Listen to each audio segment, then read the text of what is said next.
Actually, it says we're live, so we must be live. So I should welcome everyone to GopherCon EU. This is the second day of talks. We had a great day yesterday, so hopefully you were around for that. My name's Matt Ryer, and I'm going to introduce Nathan very shortly, but I've got some things to share first. So I'm going to share my screen if I can figure out how computers work. Might just share my screen in this mode, actually. It's probably easier. Okay, so like I said, good morning.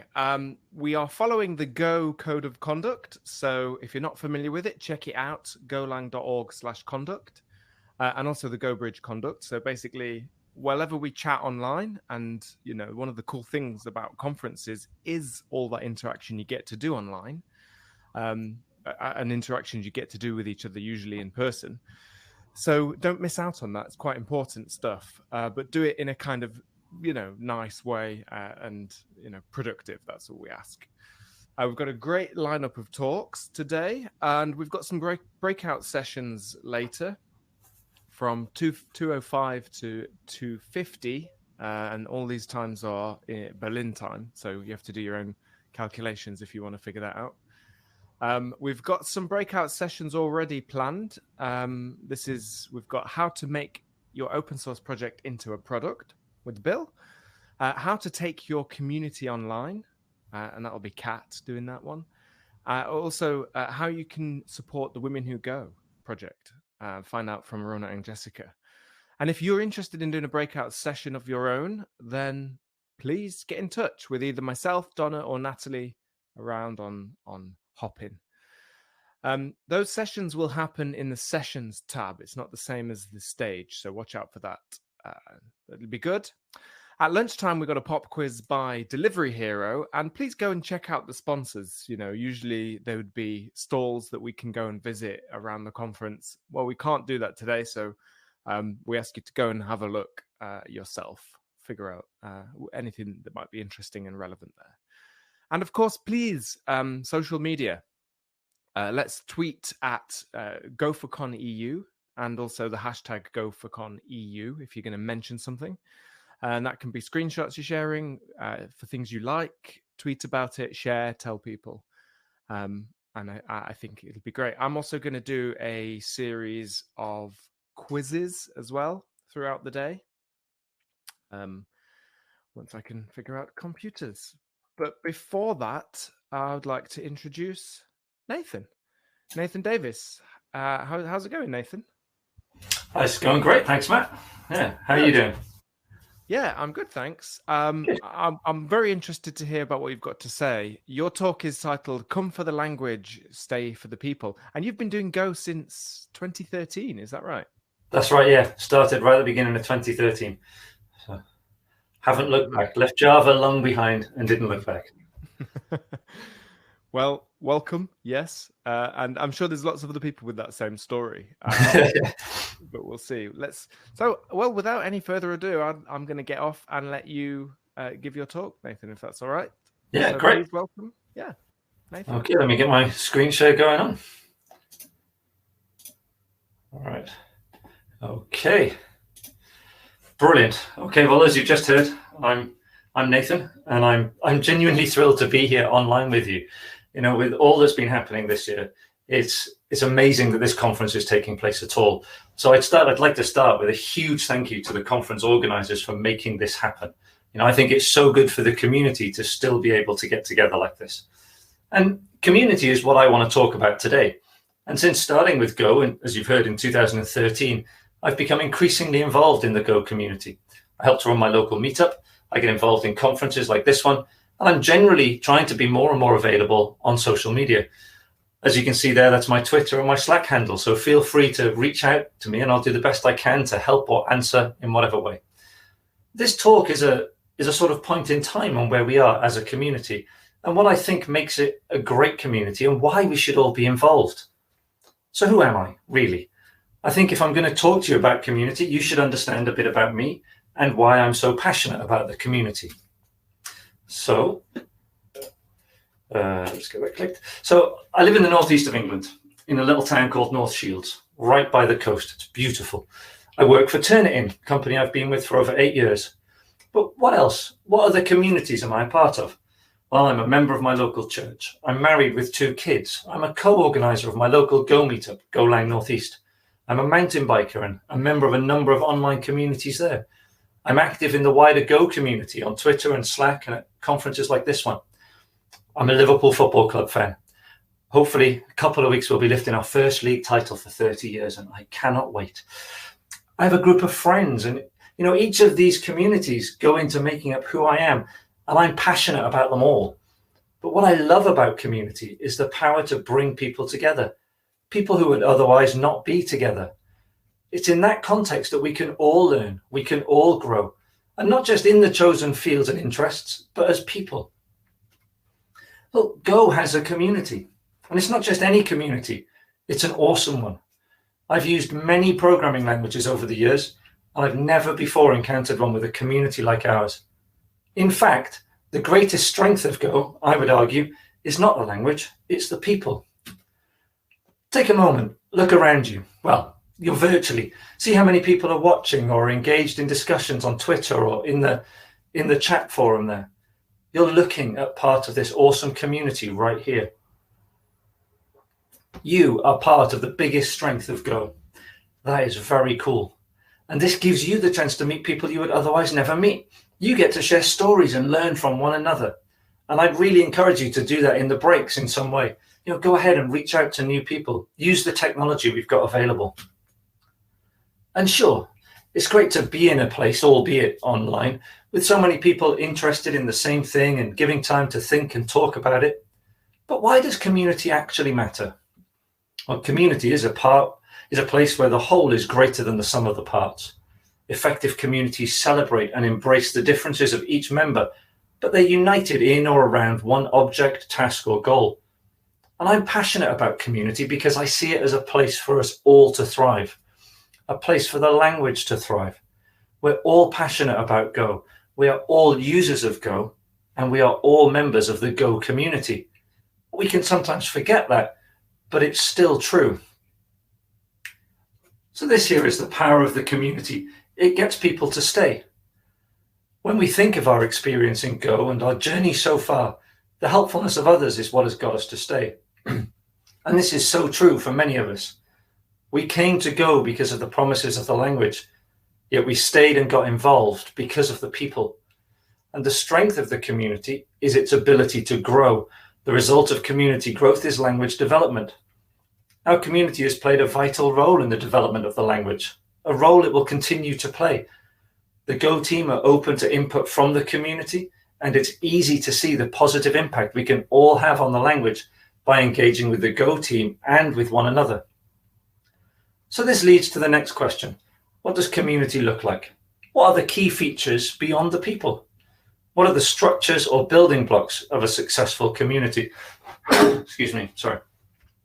Now, I think to answer that question, we can look at traditional physical real-world communities. And what are the components of a traditional village or town? Well, there's libraries and village halls, there's shopping malls, though often out of town, community notice boards, and even the rules that govern the community. So we're going to look at each of these, and for each one, we'll draw parallels with our own Go community. This will help us see what is great about our Go community and encourage all of us to be active in ensuring it remains awesome. So what is a library? Not a code library, a book library, like a lending library or a research library. Well, my local library is all of these things. It's a place where I can learn and I can engage with culture, not just local, but global. The library is a place where people meet. It's a focal point in the community. It's where democracy is enacted. Services are provided that support people, help them to learn, help them to get things done and make progress. So often local developments are discussed here, and that people have a chance to shape the future of their community and environment. So how does this translate to our community? What is the parallel? When we think about it, code libraries are the obvious parallel. They provide learning and support. They expose us to different ways of solving problems, different cultures in a way. A shared code library is a place where we can meet and engage with one another and share ideas. So how should we best engage with code libraries? Well, we're all using them. We're all consumers of code libraries.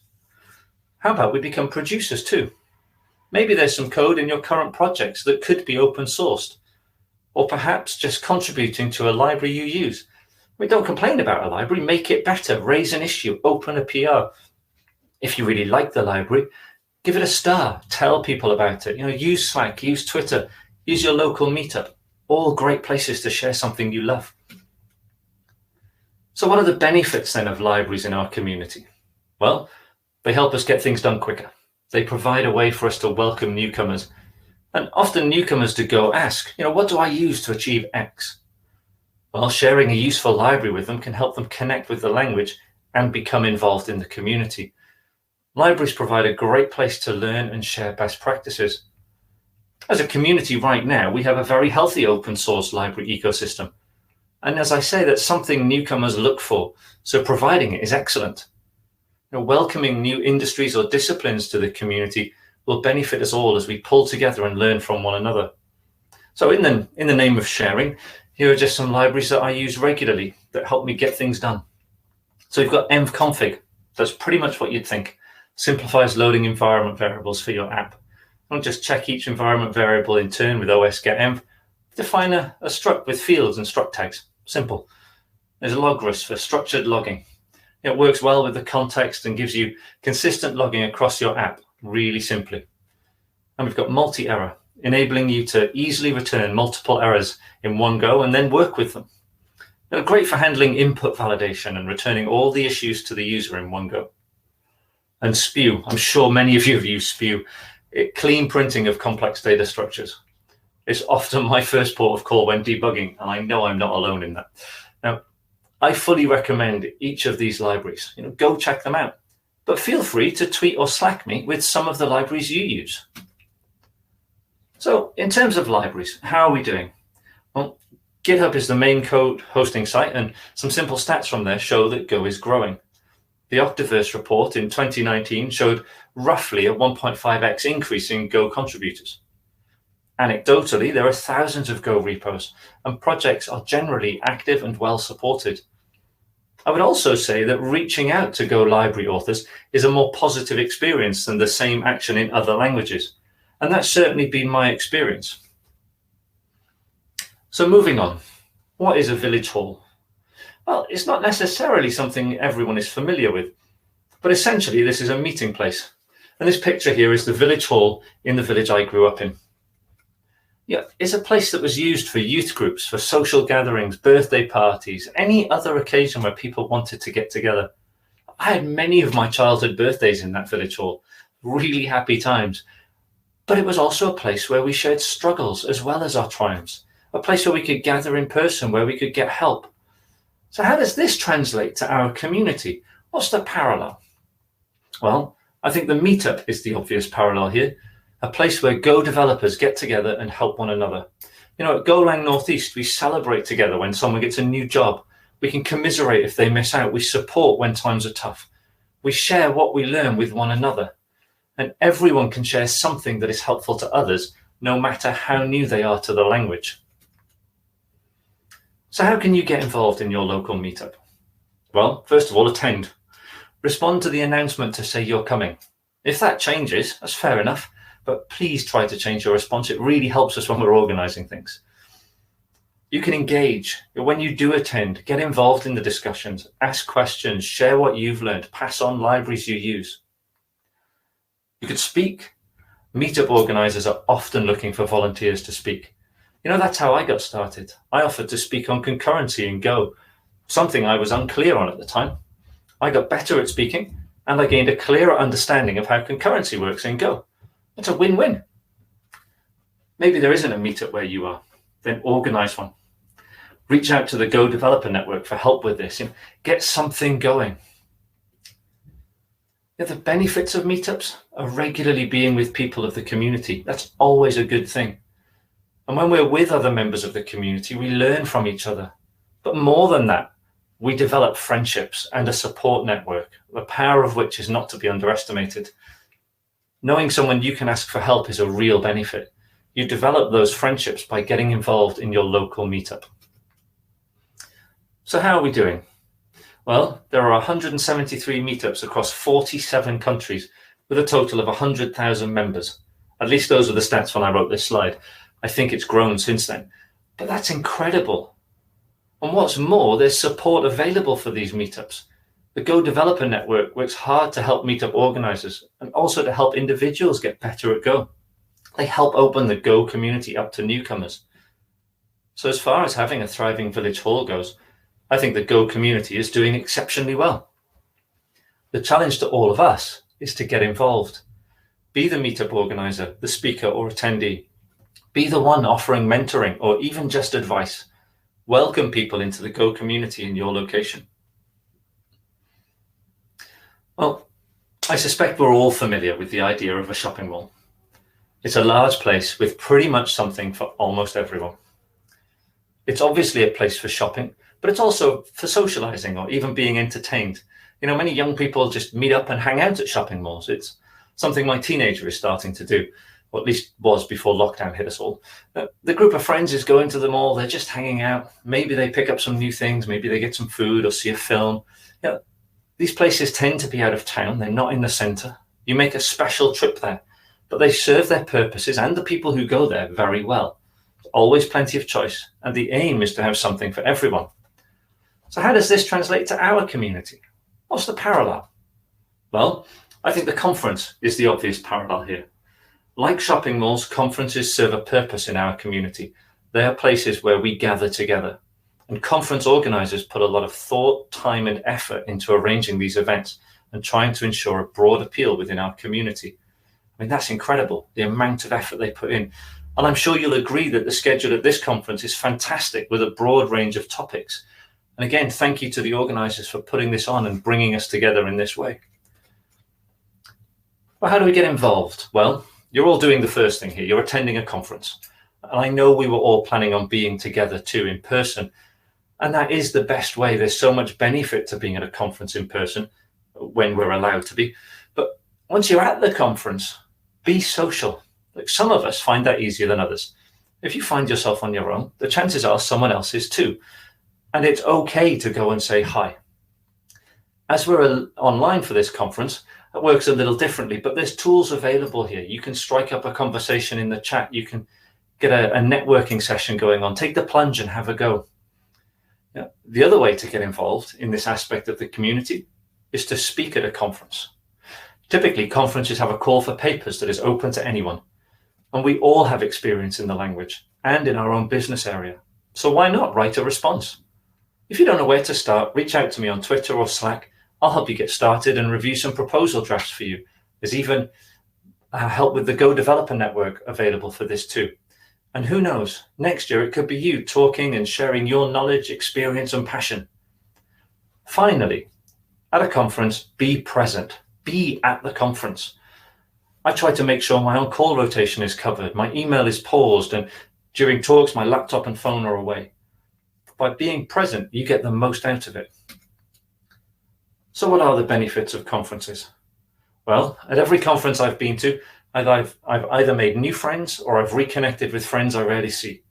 I've learned something at every conference. It may be a new technique, a new way of designing solutions, a new library or technology. Yet the fact that I'm at the conference means I've carved out time to engage with the community, the topics, and getting better at my craft. So I think for conferences then, our community is well served. We have conferences around the world. In 2019, there were 28 conferences in 17 different countries. And attendance is also excellent and continues to grow year on year. I think this year, GopherCon US is almost 2,000 attendees. And as a guess, if I were to say there's an average of 300 people per conference, that might be conservative, I'm not sure. Yeah, but that would be 8,400 people attending Go conferences in 2019. So I think as a community, we provide for this very well. I'm amazed this year by how well conferences have been moved online. Now, that shows us how important they are. It demonstrates the value of the conference, that they were not just abandoned. The challenge for all of us is to continue this. Continue coming to conferences, take the plunge and propose a talk, get to know one another. But there's plenty of this conference left to maybe meet new people and learn from one another. So notice boards then. These appear in all sorts of communities, from university corridors like this image to street corners in the more rural villages of England. Boards like these are a place to share information, advertise events, ask for help, and even offer help. They're a great way of reaching a larger number of people than you can talk to and still get a clear message across to those who are interested. So thinking about the university notice board, you could put up a notice offering things for sale, offering tutoring to other students, or even just finding like-minded people to spend time with. The village notice board is much the same. It's a place to announce key events coming up, inform people of what help or services are available. So how does this translate to our community? Again, what's the parallel? Well, I think that social media is the parallel here, but I should clarify exactly what I mean by social media. I'm thinking Twitter, Slack, Reddit, forums, the Golang Nuts group, YouTube, podcasts such as GoTime, and blogs. There are lots of great blogs. But what's happening in these places? Well, people are offering their help and advice. Some folks are asking for help and advice. Stories are shared and new ones are written as we learn together. With each connection made, the community grows. Each question asked lets someone else know they're not the only ones asking. Each answer given moves multiple people forward in their understanding and ability. And this can all happen in any one of those places. So how are we to best get involved? Well, we can share our experience. Tell a story on Twitter or share it on Slack. These are low-key ways to start engaging with the community. Maybe the story you've got would make a great blog post. Then write it up and tweet about it. Be prepared to share the stories of when you got it wrong. Like I mentioned at the start that I love mountain biking, and I watch a lot of YouTube on mountain biking, possibly too much. But I love it when the pros show their outtakes, the times it didn't work. It's somehow really encouraging. I don't have time right now to share some of my fail stories, but if you can catch me afterwards, I can tell you some howlers. I'm not embarrassed by them. I learned from them, and we can all learn from them too. Now, maybe you've got a question to ask, but then ask it. Get on forums, get on the Golang Nuts group, ask your question. If you then manage to answer the question yourself, please also post the answer. The community is sure to thank you, and I'm certain you'll thank yourself for it too. While you're posting your question, maybe you see another question that you can answer. Well, take 5 minutes to post the answer. You'll help someone out. You'll build another connection within this community. You may also learn something along the way. Finally, use social media to promote others. Share the videos you found helpful, the blog posts that help you, the libraries you use. If you found it useful, someone else certainly will. Let's use the incredible power of social media to continue to build up this community and its members. So what are the benefits then? If it's not just follower counts, what is it? Well, there's a large audience for you to reach with your story or your question. And with a wealth of content already available, it's a great way to discover and learn. More than that, each interaction is with another individual. Each connection is a thread in this community. As we engage with one another, we create a sense of shared history. We create a single story. And this in turn brings strength to our community, the result of which is a better language and a growing community. The social media provides a platform for doing this outside of meetups and conferences. So for the use of social media, I think we're doing well. And here I'm speaking entirely from my experience. I see positive interactions happening on Slack and Twitter. And that's not just people agreeing with each other, but debates that move us forward are happening. And this is really positive. There are those in the community who give of their time and energy to create incredible content for us all to consume. I'm thinking of the GoTime podcast, the Just for Funk YouTube channel, this Go in 5 minutes, blogs from Arden Labs and other amazing blogs on Medium, even posts on Reddit. The call for each of us is to keep it going. Share your stories, good and bad. Ask your questions and write up your answers. We can all contribute here. Well, every community needs rules. And when I think about the village I grew up in, there were rules, not just the laws of the land, but the unspoken rules of the community. Certain places you didn't play, not because you were forbidden, but because it upset someone who would get cross. Or maybe they were ill and just needed some peace and quiet. There were people you knew to help. It wasn't mandated. You just knew to do it. The result was the community was a happy place to be. It functioned well and people looked out for one another. So what's the parallel here? I think the code of conduct is our parallel.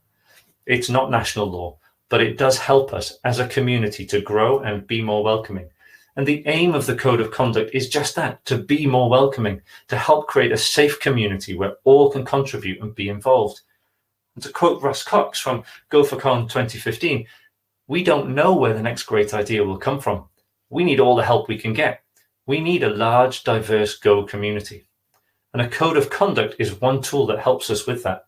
Setting out the expectations on how things work is incredibly welcoming to newcomers. So how are we to best get involved? Well, I think the code of conduct itself best summarizes how we can get involved, so I'd suggest reading it. But in all our interactions with one another, be that through libraries, meetups, conferences, or social media, we should treat everyone with respect and kindness. We should be thoughtful in how we communicate. Do not be destructive or inflammatory. And if we encounter an issue, should mail conduct@golang.org. Now, if we all behave like this, and I'm sure most of us do, then we will foster a welcoming community that others wish to join. And as has been said, those newcomers could be the source of the next great idea that moves both the language and the community forward. So having considered some of the parallels between our Go community and a physical real-world community, how are we doing? Well, these words sum up our community for me, and the fact that we can use them all is quite remarkable. We're a global community with a real sense of individual relationship. People here are very loyal. There's always time to help someone. But what I really mean is that we're keen to support the community and see it grow. Not afraid of challenge or disagreement, but able to do so in a positive and constructive manner. We're active, and hopefully you've experienced that. Our action is that of teaching, learning, and sharing. Each of these actions is welcoming, and as such, we are growing. We are diverse and we are accepting. And if any of that is not the case, then there is a way to let people know. For this is the kind of community we want to see, and it's the sort of community that will flourish and see our language develop even more. So hopefully this has become apparent.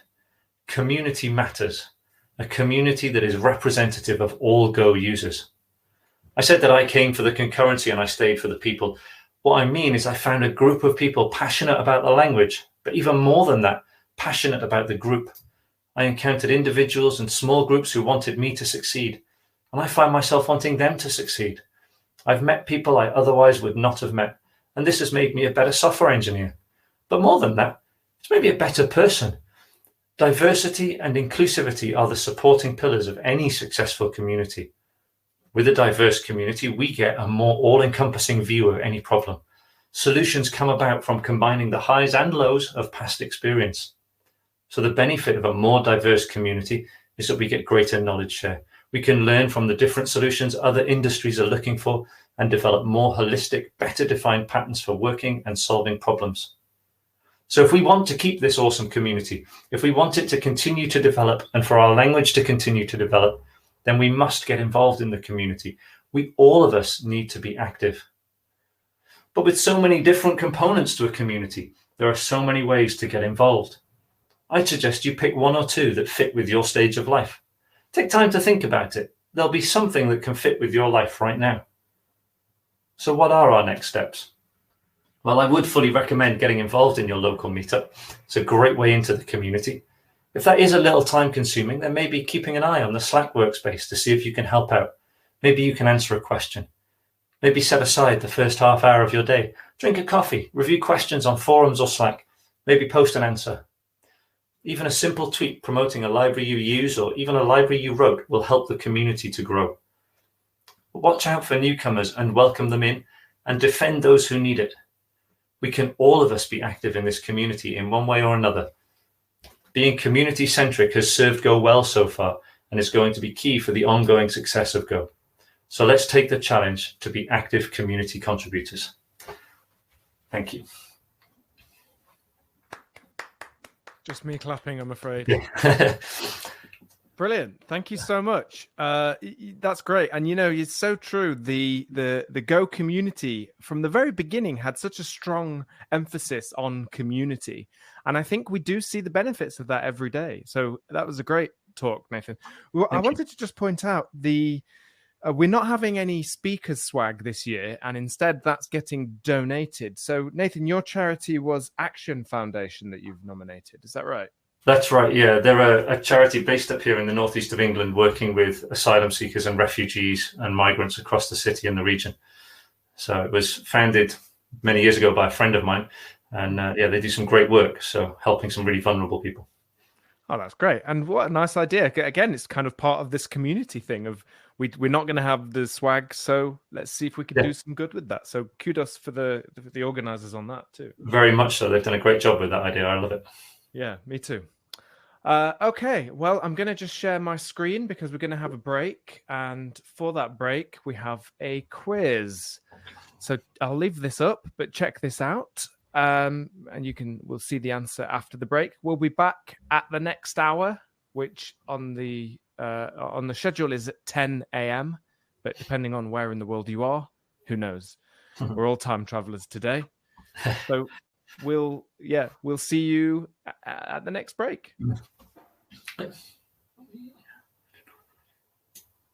So I think we just stop going